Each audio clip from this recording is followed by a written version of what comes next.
Dirigent Klaas van der Woude het bekendmaken dat er na 34 jaar stopt bij de bazuin in Oentsjerk.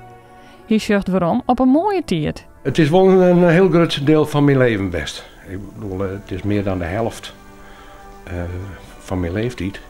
En dat is een heel lang schoft. En er is van alles gebeurd, maar op muzikaal gebied heb ik er een protte genoegen aan. Dat was geweldig. Van der Woude het ervoor zorgen dat brassband de bazuin opklom is naar het hoogste amateurniveau in Nederland. Dat kun je net alleen doen dat mij de meesten van die te zitten. En die maak je achter je haar. Je kunt zelf natuurlijk wel een hele protte wollen. Maar als de meesten daar geen zin in hebben, dan gebeurt dat net. En dat geluk heb ik gewoon dat er een hele groep mensen ziet bij dat orkest.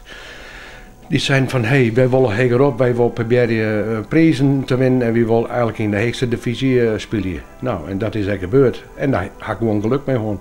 Waarom denkend komen er een prutte momenten naar boven? In het begin werd het al wat lastig.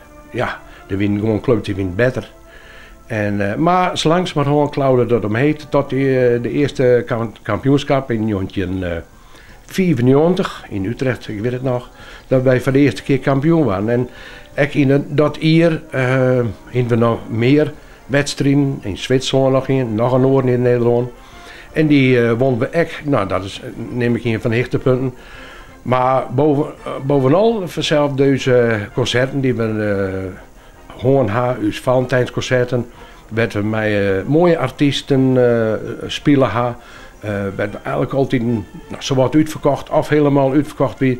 En ik zei een heel aantal concerten gewoon met Rins Gratema, die het helaas al overleden is, maar daar hebben we, nou, ik denk, pak een beetje 20 keer mee optreden. En dat was altijd een heel groot feest.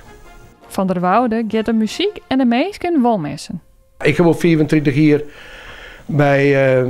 bij de bazuin geweest, maar net 24 jaar met dezelfde meesten. Want het is, nou ja, ik is een beetje vergelijken met voetbal in een hoogste divisie. Bij de amateurs dan een protte trainen. Dat moesten wij heel vaak 2 keer in de week erbij. De meesten met thuis er wat van, want anders rijdt het net op. Ja, dat is het mooie er van. Maar het houdt op een gegeven moment op, want het is gewoon heel erg druk. En we hebben een heel mooie concert nou en dat is voor mij wel het allerbelangrijkste ding.